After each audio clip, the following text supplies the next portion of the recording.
Welcome back to another podcast. We're in the Coach's Corner with the new head coach of Charleston Southern University, Coach Mark McMillan. How are you this morning, man? Doing well. How are you? I am doing well. You have been around the block a little bit on your resume, but this is your first head coaching job, correct? Or is that just at the Division I level first head coaching job? First head coaching job at the Division I level. Yes. Okay. So take us around your circus that you've been on. Well, I'll try to be brief. How about that? Yep. Was fortunate. I started off actually as a head coach in high school, and did that for 8 years in Memphis, Tennessee, and then once stepped away from there, had an opportunity to go on board as an associate scout for the Mariners, and that led to an opportunity to become the head coach at Crichton College, which was a NAIA institution. And funny story with that, it's we signed our first guy. We're all excited, and then come back after Christmas break, and during that period we were having some hard times economically. And they came to me and said, hey, by the way, we're going to have to do away with athletics at the end of the season. Well, this was 2 weeks before we were to open up our season. So I'm like, wow. Okay, it's good, good challenge here. So, I had to share with the guys that, hey, there's, we won't have a baseball program at the end of the year. And so get to the end of May, I'm open, searching for an opportunity, and had a chance to come on board at the University of Arkansas Monticello, which is a D2 institution in Monticello, Arkansas. And that gentleman who was the head coach, Carlos James, after a year ended up getting the head coaching position at University of Arkansas Pine Bluff, which is a D1 institution in the Southwestern Athletic Conference. And I interviewed for the head job at UAM. Did not get it. Then Carlos brought me on at Pine Bluff as his associate head coach and recruiting coordinator. After a few years there, was approached by Cliff Godwin, who was at Ole Miss. He expressed to me that there was an opening as a director for director of ops position, and I was interested. I was just at a point in my, coaching career that, I was okay coming off the field, and really wanted to go back to my alma mater and have a chance to serve, and then, learn under Mike Bianco, who I think is one of the best coaches in college baseball. And then I wanted to, learn this system, that has been in place since the 80s, with Skip Bertman at Miami, and then LSU, and then it's just progressed, from you see it now in Louisville and East Carolina, and even Mississippi State, under Lamonis, who was with, Dan at Louisville, and then got that. And then after a couple of years, the volunteer coach, Stephen Head, accepted a scout position with the Los Angeles Dodgers. Mike extended the opportunity to come into the volunteer, and so I was excited about that. And then 5 years later, here we are. And so, yeah, it's been quite the ride. But I listened to a podcast earlier this week, or I'm sorry, it was not a podcast. Apologize. Steve Jobs' 2008 commencement at Stanford University. And in it, he talks about, connecting the dots. So, so many things, we're kind of looking forward to doing something, but then you get to this particular point, you look back and you go, man, this is how I got here, and I don't think I would change it. And it really made me reflect and go, well, this is how I got here. And, just grateful for it. So high school to NAIA to D2 to Division I, but when you got into Division I, it was a director of ops off the field position. Then you got back into coaching, correct? It was, I got into Division I at Pine Bluff. Okay.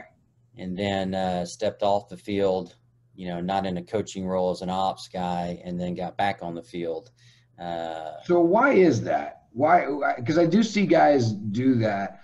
Often you see coaches go into these ops positions and I'm not going to act like I know I'm an expert in that. I don't fully understand it at the college level. I thought it was more like almost like a clubhouse manager in some senses for a college program, right? The ops guy. So like, why do you guys do that? Like you said, there was a point in your career where you were okay coming off the field. Why?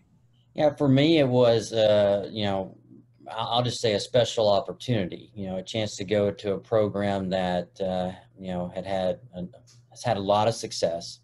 The ops position presents the chance to really learn how a program is run in its entirety. So, you may not just be responsible for, say, hitters and, recruiting or whatever. You're learning the entire dynamic. So you're sitting in external meetings to talk about, hey, what do we want to do from a marketing standpoint? What do we want to do from a ticket sales standpoint? What do we want to do from field improvements to facility improvements? That's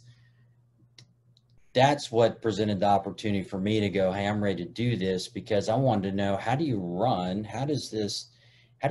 this organization, one that is that makes money first and foremost at an institution like Ole Miss, but it's a production, and so how do you establish the relationships? How do you go about getting everybody to work together to put on, hey, Friday night, this is what we're doing? And so that's what was enticing to me. I wanted to learn the entire gauntlet of it. And then you get into additional aspects of, maybe if, maybe before where you were, you didn't work with, contracts in terms of apparel companies or equipment or game contracts. It just kind of depends on where you come from. But that for me is what really pulled me in the direction and go that, hey, this is a good step. So that sounds like obviously a great position to be in if the goal is to become a head coach. Mm-hmm. Has that always been the goal, to become a head coach at the Division I level, or at what point did you say, yep, that's what I'm going to do? No, I had it as a goal. I went back and looked, I think, and again, I apologize, this isn't going to be 100% certain, but I think I was hired, or my first official day at Ole Miss was somewhere around middle of January in 2014. And went back and I was like, okay, I've had on my phone, it pops up as a reminder, and I have 3 that pop up, one in the morning, one in the middle of the day, one in the evening. And one of them was, I will be a head coach again. And I believe I put that in my phone on January 27th of 2014. So it was a constant reminder for 7 years that, hey, you want to be a head coach again. It was something that when I interviewed with Mike at Ole Miss for the ops position, I specifically stated it to him. One of the things, and there were many, that gave me even more the encouragement, hey, this is the right thing to do, to leave Pine Bluff and come to Ole Miss, was he said, you're making the right decision. So again, he knew that, hey, you're coming off the field, you had the ability to coach, you have the opportunity to recruit, why do you want to do that? And it was because I want to become a head coach again. And, I want to do it through this ops position. And he's like, well, you're making the right decision. So yes, that's a long answer, but that was a goal, certainly. So, okay, why Charleston Southern then? Is it the only job that opened up, or was there a specific reason there that you chose that one? Because you were definitely one of the guys, Kendall Rogers had written about you a few times. D1 Baseball covers you as a guy who was definitely coming up, going to be a head coach. Where would he fit? And you could have some options, it sounded like. So why was it Charleston Southern for you? I think it was the collective vision that the school and our AD Jeff Barber had, in relation to the type of program and culture that we wanted to create.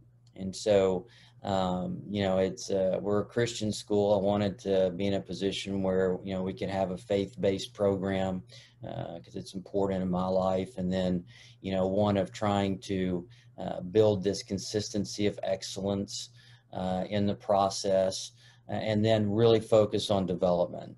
I think, and I'm not saying this is different anywhere else, but at a place like Charleston Southern, we want to let players know that, we're going to come here and we're going to develop you. We're not just going to bring you in and then, hey, we'll see if you can't make it, so to speak. But it really was just this collective union, understanding and vision of what, we would like to do for a program and a university. So can you talk about the faith-based stuff? Because I now live in North Carolina, was in South Florida forever, and it's definitely a different culture, right? You enter this Bible Belt part of the country, and it seems like every institution, it was founded on religion, like basically everything going back to the whole reason the Pilgrims came here, right? Like this entire country.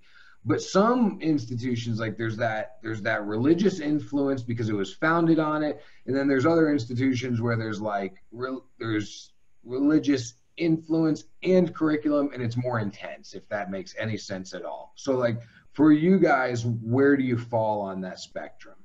Well, we are a Christian institution. Now, does that mean that, every player, or I guess student athlete's gonna, be in the same, I guess, if you put it on a scale, would all of them be at the same scale? It doesn't necessarily mean that. It stresses that, it is something that we're going to, we're not going to push, but it's going to be a part of what we do in our daily life.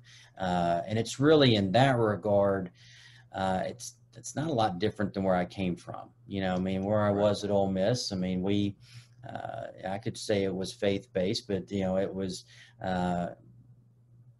provided in a different way. There's a lot of individualism when it came to it, but, this is Charleston Southern. We were, formerly known as Baptist College, and it's, we're Southern Baptist in terms of our denomination.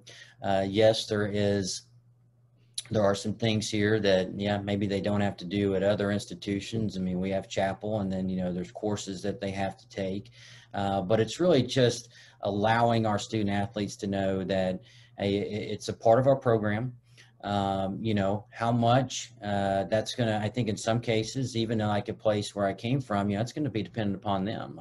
Charleston's a very cool place. I'd imagine that is one of the selling points to recruits.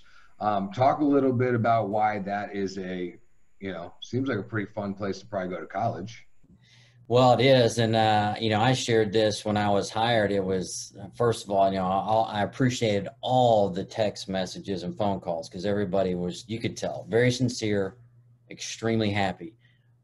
But I would say, hold on a second. I should have mentioned this. You and I were lining up a quarantined coaches while you were at Ole Miss, and we just missed on timing, so we pushed it back a little bit. And then I come to find out you got this job. So why were you trying to line up a quarantine coaches in an Ole Miss hat when you were in the background while working on this? Okay, I guess that's a question for another day. So go ahead, back to Charles. Yeah, we can cover that off the air. No, I'm kidding. That's good though. Every text message or phone call that I got ended with, Charleston is a great place. Would love to come visit. Love Charleston. And I'm sitting there going, well, I think I need to look into this a little deeper as far as the city itself. Because when I came on my interview here, and interviews, they're pretty quick. You might be there 24 hours, and Jeff did a great job of, of showing me around and, seeing the sights of the city, and, you realize, the beaches are beautiful. There's a ton of history here. The food is terrific. All these things that, can make it a tremendous selling point. And of course you come on campus, and, we're a mid-major program. And I think one of the things that makes our campus unique is, you're going to know a lot of people, and people are going to know you. And that's something that even stood out with me, even at a place like Ole Miss, when it came to, Ross Bjork at the time, who I was under, and then, Keith Carter, who's there now. I was like, they know every student athlete. They know where they're from, what they do, and I just thought that was the coolest thing, and to think like, man, you can come to a campus where your fellow students are going to probably know that in many ways. Now, not all of them, but that was, we had to get here. I've only been here 14 days, really, I think, somewhere right in there. So we haven't been here that long officially in Charleston, but it might be a little longer than that, but we made an effort this past weekend as a family, like, okay, we got to go see these beaches. So we drove down to the beach, and it was like, wow, these are terrific, and it was just, it's just a great place. I didn't realize it was one of the largest growing cities in the country. So it is, then you got some tremendous companies here, but I think it's just, there's a lot to do. If you're here on the weekend and maybe there's not a football game, which a lot of us are dealing with now, you've got things to do. It's not like you want to jump in the car and go home. Right. So, I think one of the things that, in researching, and obviously I talk to a lot of recruits about what to look for and what are they looking for. I think one of the interesting things, you guys are a smaller campus, but you're also right in there with College of Charleston. It's almost like those two communities of kids are able to come together to create this big college atmosphere, even though they're two separate schools. I mean, that's kind of the sense I've gotten from kids in that area. I mean, have you felt any of that or learned about any of that yet? Well, we're getting there, but I do think it's unique. It kind of reminded me of there's two D2 institutions. And again, I don't know if it's Arkadelphia, but they're right across the street from one another. I think it's Ouachita Baptist and Hendersonville State, and I'm like, how do you do this? Like you're in the same city and you are right across the street. But then you come to find out they're different in terms of, I think Ouachita maybe was a Christian institution, stated, and then the other one, not that they didn't state it, but that was kind of the difference, because I was trying to find out, like, how do you do this? And so here, yeah, I mean, it's certainly one that comes up. You're like, okay, we got the College of Charleston, then you got Charleston Southern. We are about 25 miles apart, so I mean, it's not like we're next door to each other. But then of course you got the Citadel, which as well, that's another one that you have to consider, but again, completely different, right? Just in terms of the experience there. So I think for us, it's just trying to create our own identity. And right. Well, I just think for the kids, like, it's an area where there's a lot of college students. So even though the individual schools, or in your case, it might not be huge, like, you are in kind of this huge college town, this huge college city with everything going on, which I would imagine is a selling point to those, something that you can get over maybe if one of the hurdles, I guess you could say, is, well, I want a bigger school. Well, you kind of are in that bigger college atmosphere town. You are, and then the city itself. And Charleston kind of just sells itself. It's got such a positive vibe here. I mean, it really is amazing how many people we talk to, and they're just like, I love it. I love Charleston, and well, you guys have all those haunted mansions too, and haunted ghost tours that you can go on, so that's fun. But that's funny. Let me ask you about this in talking about location, because for prospective student athletes and looking for college, I think it's way different when you talk about location. If I am a mainstream student and that's what I do, I'm a student, the atmosphere that I'm looking for should, I think, for me personally, I'd want it to be a little bit bigger, a little bit more happening. For a student athlete, I think that the location should be a lower priority, because I think that they might overvalue it in terms of priority, because they don't really have time to go hang out much. Like, I get kids telling me, like, oh, the town's not big. I'm like, do you understand that you're going to be an NCAA athlete? Like, your town is the classroom, the library, your dorm, the baseball field, the gym, and the bus on the road to games. Like, is that true or not? Do prospective student athletes understand the amount of time that they're going to have to go around, or rather not go around town? I think they do. I mean, just, the ones that I've been in, I guess, contact with, for the past, few years, is they realize that, it's a way of life. And I was asked this question, I think 2 days ago on an interview. It was like, what's one of the differences between, a high school baseball player and a college baseball player? And again, it's, you can get into the talent and ability, but I think the big thing to me was, it's like, when you get into college, it becomes a way of life. And so, we again, I want to put this the right way. We want to make sure that, they're doing everything they need to do from an academic standpoint. We want to help them from a mental skill standpoint. We want to help them nutritionally. So, so much of their day, is lined up that you're right. They don't get a ton of that social gathering that maybe the normal student or does. But I think they realize too that, my sorority or my fraternity, doesn't, whether you're female or male, it's my team, and what I've just found is that they all just seem to hang out together. It's like, hey, the guys come over to the house, or guys come over and that's what they do. That doesn't mean that they don't enjoy the football game festivities or basketball, and it's easy to point out those too. I think those are things they do. That's one thing that I just, it hurts right now is, they don't have that experience. Doesn't matter whether it's Division I, II, or what, or SEC or Big South or other. They, depending on which conferences are playing, that's a fun day. Right. It's just fun to go out there and hang out. But I do believe they understand that, and but it doesn't hurt, like you said, a place like Charleston Southern where they have the option of, hey, we can go downtown or we can go to the beach. They can find something to do here. There's a lot to do. Right. Okay, so you get the job. Wife and kid are thinking about where do you move. You forgot you even need to move because you're focused on baseball. You didn't even think about, oh, I need a house. You're thinking about, who am I going to hire? Wife's trying to get you one step at a time. We need to move over there. You're trying to hire staff, though. That's your first thought, right? So you end up with two awesome guys. I know you have more than that, and you could tell me, but I know that the first two you got. And there is an obvious style or characteristic that you were aiming for. When you look at the two of them, I think they're similar in a lot of ways in the what they're going to bring to the ball club. So talk about those early hires and what it was you're looking for in a couple of guys. Well, I guess first thing you're looking for is you hope you get the right guys, and I'm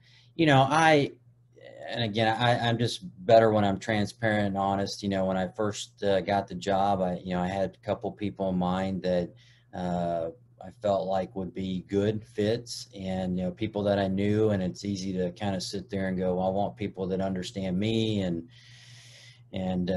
maybe are familiar with the system I would like to put in place. But then, you start to kind of step back and and go, well, maybe there's others out there that I need to listen to and vet and et cetera. So it was important to me, first of all, that it was opened up and that people felt like there was a chance to really have someone look at me. And, out of all the applications that we got, I looked at every one of them. And so, I didn't want to first, I didn't want anybody to think like, well, I'm just applying to apply, and he's not going to see it. That was important to me. Second, I did lean on people that I knew. I knew I wanted, from a recruiting standpoint, I wanted someone that had, just great energy, a tremendous communicator, and a relationship builder. Those were critical. I remember Eric Backage saying that, if you're going to be a recruiting coordinator, you better wake up in the morning thinking about recruiting, and you better go to sleep at night thinking about recruiting. You found that for sure. Yeah. And the more that, I learned about Anthony Izio and the people that I spoke with, I was just like, wow, from a recruiting standpoint, he really fits the bill. And then, on top of that, knows the pitching side of it, tremendously. And, he did a fantastic job, and he was at Pearl River, in improving not only them from a recruiting standpoint, but from a pitching side. And so it was just a really good fit. And believe me, I did my vetting. I talked to a number of people, but you look at where he's come from. Coach Avalon at Pearl River in particular, and then, Coach Jewett at Tulane. And, Jew and I have a relationship, but but I don't know if he could have spoken more dearly and deeply about how he felt, in particular about Coach Izio and what he thought he could do. And just really gave me a comfort in, talking to him. And then the more I spoke to Izzy, it was like, man, this is the right fit for us. He's up till like 2 o'clock in the morning trying to find recruits. That guy. And one of the things that stuck out to me about him in my initial conversation. So like, I'm usually the one going out there trying to make connections, right? And pushing to make connections with coaches. And it was the other way around with him. He was anxious to get on the phone with me, and not just me. I know this is what he did with a Rolodex of people and make those connections and figure out, okay, I need to build as many connections and pipelines as I can to find the right kids for this program, and get as much help for this program. Like, he doesn't see it as himself as the recruiter. He sees it as everybody being a part of the team. And that really stuck out to me, where how excited he was and eager he was to just start to make some of those connections with guys. So I'm like, yeah, he's going to be all right at that for sure. I'm glad to hear that. I one thing I hear a lot about him is, he is easy to talk to, but he's just straightforward. There's no fluff, and I think that is what people want to hear. They just, what do you think? What do you, the questions, what are you looking for? And I would just rather stop, center fielder, pitcher, catcher, athletic, left-handed hitter. Yeah. Okay. And he's terrific with people, he really is. And, then Matt Dendecker, what a find. I mean, really, here's an individual that I didn't know anything about, and we had not played Florida yet at Ole Miss, and I probably would have met him at that point in time. But again, I'm a terrible liar, so I just got to tell you like it is. He saw that I got the position. He initially reached out to me on LinkedIn, and I basically just told him, apply. If you're interested, apply, and I will look at your application. And that's what I told everybody. And so looked at his application, knew this was I didn't know the whole story. So, I wasn't actually that familiar. I did not recall the tremendous catch in the 2010 World Series, but, I knew he had a pro background, and I knew he was on Sully's staff at Florida. So looked at the resume. I liked it. So I was like, I want to follow up, and so I was actually, my family was visiting my wife's family in Memphis, and I was like, hey, I got a phone call. I have to talk to this gentleman. And so I'm sorry, but I got to step away. And, we got on the phone, and, after about 15, 20 minutes, you could tell, like, this guy's pretty good, knows what he's talking about, can teach. I think, I don't want to say this is with every pro, but you kind of worry sometimes a little bit, pro guy, was it easy for him? And again, that sounds terrible. It's the hardest thing to do in sport, but you could just tell, it's like, he's got an idea. His words are good. There was a lot of verbiage that he used that was similar, in terms of how I communicated. So I remember I was starting to get off the phone. I said, hey, I was like, the more I talk to you, the more intrigued I am. So, I'd like to do a Zoom, and, I want to see your eyes, want to see your face, want to see, is just how do you respond to some things. So we did a Zoom a couple of days later, talked more, got to know him more. I remember I called Jeff, and I was like, I think I got a guy in mind, and I like him. And I go, now, look, I know he's a student assistant at Florida, but I go, here's his background. But I said, I want to talk to him one more, because I go, there's one other thing I want to address with them. And address is not, that sounds negative. That's not the case. I just like for offense to have an identity. So we talked about it. He was open to it. Spoke with our AD. Our AD loved him, and it was very similar to Izzy. Their energy levels are a little different, but great communicator, understands the importance of relationships, very similar dialogue, open to ideas. It wasn't just like, hey, it's my way or the highway. And Josh, I'll be straightforward, like the way those two connect, and you're just hoping, you're hoping that it works. I could sit there and say, Lafferty and Clem at Ole Miss, they're like stepbrothers. I mean, their wives used to comment, they would get frustrated because like, hey, you just left the office, and now you're on the phone with each other again and you're talking. Well, it's kind of like these two, they just connected. There's a little yin and yang there, but I think they balance each other tremendously. And so I think I got, I say this respectfully, I think I got two rising stars, and, really one because it was through recommendations. But then let me state this, and this was probably the final piece to Dendecker, is I did talk to Sully. And, Sully just tells you like it is. And had great respect for Deck as a player, even greater respect as a coach. And, when Sully basically said, if I could hire him today, I would, it was like, okay, that's it. What else do I need to hear? I've vetted this guy. A much better recommendation. Right. And so, then the fortunate part of it is, I have a young family. So, I've got a son that turns 3 here at the end of the month. I've got an 8-week-old baby girl. And I say it's my family and I, but they, Matt has a 3-year-old, Izzy has a son that's about to turn 2. And so it's just one of these things that we can kind of grow together.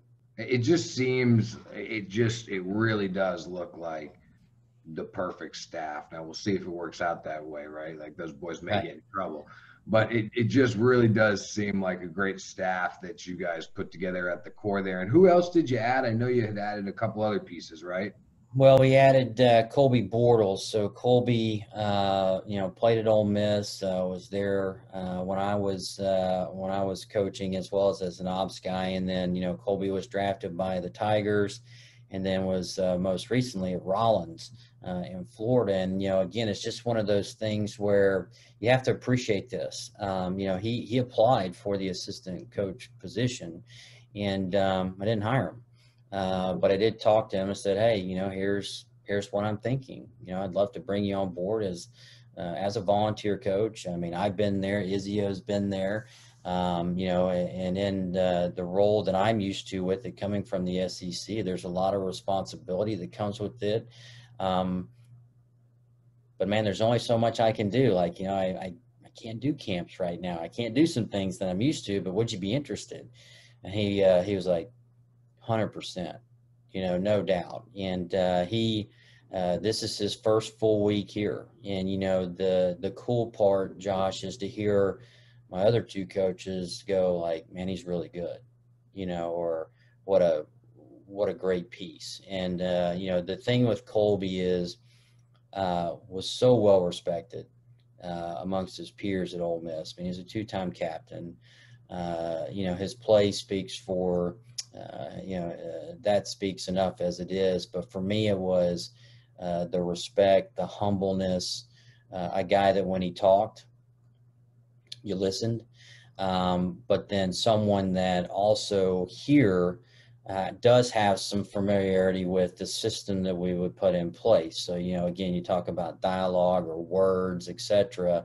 A guy that the players could go to and be like, okay, if we need to, or they needed a different light bulb, well, they can go to Colby, and he can explain it. Well, why do we do this? Well, this is why we do it, or whatever. And so he was also someone that, I want him to teach infielders, and he could play a lot of different positions in the infield at Ole Miss, really. I mean, he was that athletic, but a guy that kind of knows how I like to go about teaching infielders, and but giving him the freedom because he was just in pro ball, not me, so just a terrific fit, and couldn't be more excited to have him.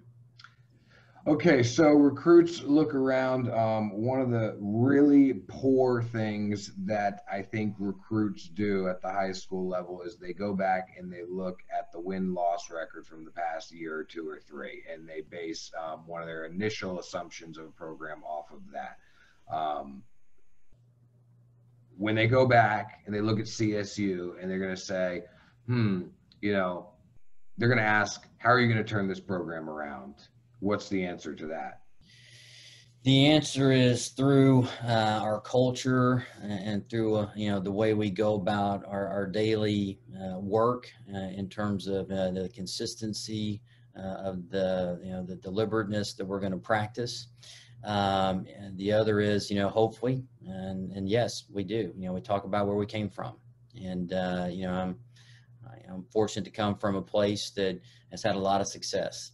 And for a number of years. But in the 5 to 7 years that I was there, it's you can kind of put some numbers in front of them, some things that show that you had success. You can look at. That's why you go get someone like Anthony Izio, who went to the Junior College World Series, played for a national championship, came from Tulane. You go get a guy like Den-Decker, who played in the College World Series, a pro guy. You go get a guy like Colby Bortles, who played in the College World Series. So you're trying to show them that you've hired people that have been successful and come from programs that have been a lot of fun to play for. And so that's really the selling point. It's we can't do anything about the past. That is what it is. But what we can focus on is today and where we want to go. And so we talk a lot about positivity, being around people that have good energy, no transfer of blame, all these things that tie into having a successful program. You guys are going to do a good job. You got a good staff there. You got obviously the experience that you need. You're in a good spot. I think you have all the tools available to you to do a great job. And we'll be watching. Good luck, man. Hopefully, things get back on track here the right way. I'm sure it's been an interesting first few months trying to build the program, but not being able to leave the office there at the same time. I mean, how have you handled that before we go? It's been tough. I just realized the other day it was 91 days before I actually saw, I guess, our players. So, from the time I was announced to the time I saw our players was 91 days. So you not only didn't see your players, but you can't see any other players. Like, what are you doing? Like, how do you do that? a lot of How do Zoom. you figure out what you got, what you need, like what's out there? Like, how did you manage this summer? I think in some ways I thought I was doing it as well. I thought I was doing a really good job, but then you step back and go, man, I could have done some things differently. And that's just being, again, that's straight from the heart. You try to do what's best at the time. So, I mean, for example, when I was hired, I pre-recorded a video that we sent to the returners. Then we did another one that was sent to the incomers at the time, and then we started doing Zoom meetings. And so, trying to introduce them not only to, I guess, myself, but the type of culture we want to have. But then as you hire coaches, then you start implementing them. That was probably one of the more difficult periods. Was probably from the time I was hired until I hired Izzy, because Izzy was the first coach I hired. So you're literally just, you've got all this stuff on the table that you're trying to cover, along with tremendous help here at the university. But you're like, man, we gotta start recruiting. We got to start doing this. And then, once as coaches came on board, it helped. But I think the tough thing is you're not doing face to face. I mean, we're doing this, and I can see you can see me, and the way we're doing this. But there's nothing that's better than being able to stand across from someone and see the expression and the body language and all that. So it was hard. I had one coach share with me, and I chuckled when he said it. He goes, "You're probably the busiest college baseball coach in the country right now." And this was when I first got hired. And at first I was like, oh, I see what he's saying, because we're in COVID. There's, we can't go recruit, but then here I am, getting hired and trying to do all this. And I can say this, I'm glad to be here. We didn't officially get here until I think August 2nd or 3rd. So to be, boots on the ground and can see people face to face has made it much easier. But I think the biggest change now is, you're doing stuff through video. I mean, we've talked about it even from a recruiting standpoint, just video. Think about, I mean, and really this is, again, me being transparent. Think about how many emails myself, probably you get through video, and, some of them honestly, you probably like, oh, just don't have time to sit down and look at the video. But now what do? You're looking at the video because that's the way you got to recruit. And I think, also you better make sure that you're really good on the phone. You're really good. And, I'm fortunate in my experience at Pine Bluff. We didn't have a recruiting budget, zero. So everything I did was on the phone.